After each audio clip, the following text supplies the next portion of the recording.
Il est 19h14, vous êtes bien sur France 3 Aquitaine, comme chaque dimanche. Il est l'heure de retrouver le magazine du Pays Basque. Cette fois, Stéphanie Deschamps et Emmanuel Clerc nous entraînent dans des galeries d'art d'un nouveau genre.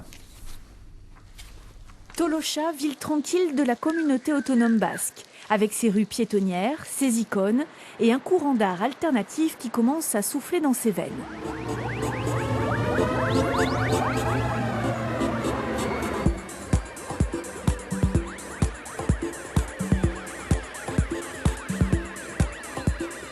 Sous la voie ferrée, Gabriel, Gary Coyce et leurs copains donnent des couleurs au sous-sol de la cité. Bienvenue dans le monde du street art, l'art de la rue. La rue est un lieu, un espace ouvert où on peut s'exprimer librement. Malgré quelques paramètres extérieurs, la police n'est jamais très loin.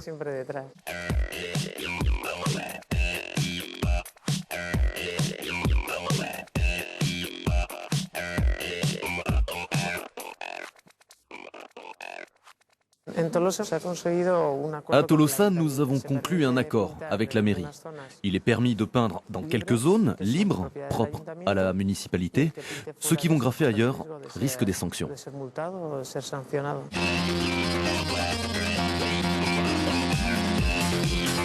Une révolution culturelle est en marche. Il y a 6 mois, les garçons ont décidé d'ouvrir leur propre galerie d'art, la Djeko Galerie au cœur de Tolosa, succursale de la Spray Attitude. Ce jour-là, Gabriel reçoit Chabi, alias Extreme, l'artiste choisi pour exposer à la Djeko Galerie. Ici, la ligne artistique est très simple. Le concept de la galerie, c'est une galerie pour tout le monde qui veut peindre.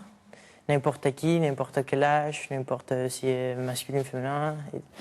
Le chose c'est qu'il faut qu'il peintre et aussi un peu qu'il avait un peu le street art. Non, et on avait vu qu'il y a beaucoup de mouvements culturels ici à Tolosa. Et on dit que c'était le dernier mouvement culturel à Tolosa, c'était le nôtre.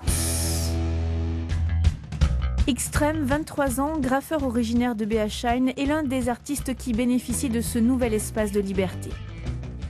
La majeure partie de mon travail se déroule dans la rue. Et bien qu'en ce moment je me dédie plus au tableau, je continue à peindre dans la rue et cela les influence. Et inversement, le cheminement de mes toiles déteint sur mes œuvres urbaines. Au final, tout est lié.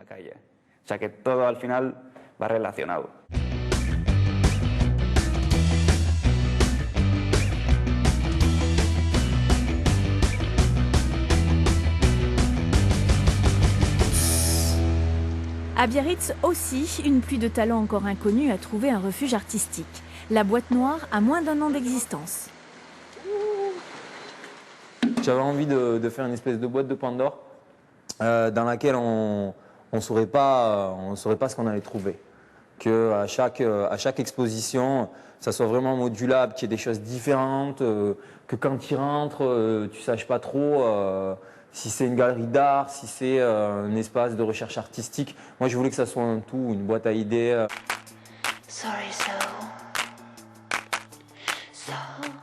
Ayane est un jeune Toulousain avec un sacré bagou et un CV multiples expériences.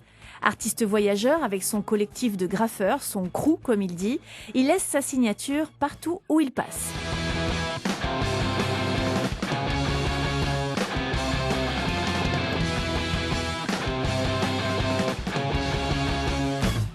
Ça fait 10 ans que je traverse un peu l'Europe avec mon crew et qu'on va graffer à Madrid, à Barcelone, à Saragosse, à Londres. Je me suis dit, il y a un créneau ici, quoi, parce qu'il n'y a pas grand-chose et les galeries d'art n'étaient pas très accessibles. Quand tu rentrais, c'était un peu... Et donc je me suis dit, il faut créer une espèce d'MJC pour les artistes, hein, un gros squat où c'est que les gens ils puissent venir, faire du son, peindre, discuter entre eux, faire des trucs sympas, quoi. De la place pour les jeunes un petit peu, quoi.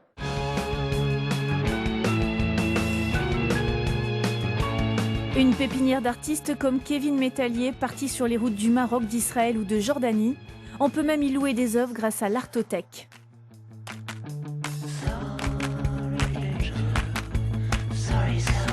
L'association compte déjà 250 adhérents, pourquoi pas vous ?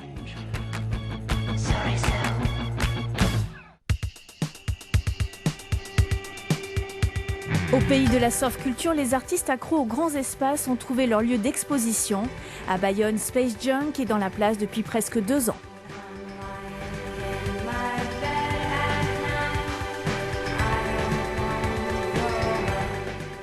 Ces créatifs ont commencé par poser leurs œuvres sur les supports qu'ils avaient à disposition, qui étaient les skates, les surfs, et plus tard les snowboards. C'est vraiment un courant qui draine des valeurs positives comme l'écologie, comme le bien-être ou la contemplation des éléments. Et ces éléments-là, en fait, engendrent une création chez les acteurs de ce mouvement.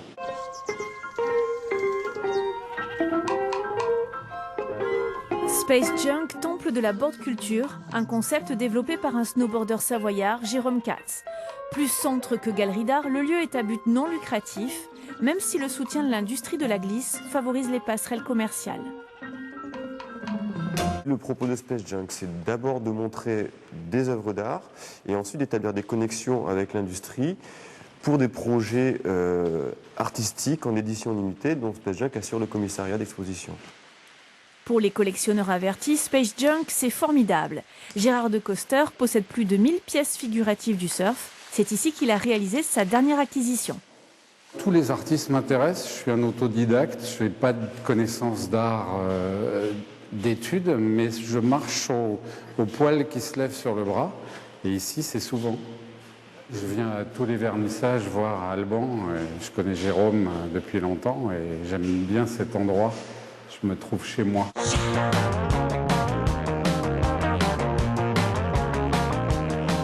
Exclu des galeries traditionnelles, une nouvelle génération de créatifs marque de son empreinte ces centres d'art, d'incroyables mondes graphiques à explorer.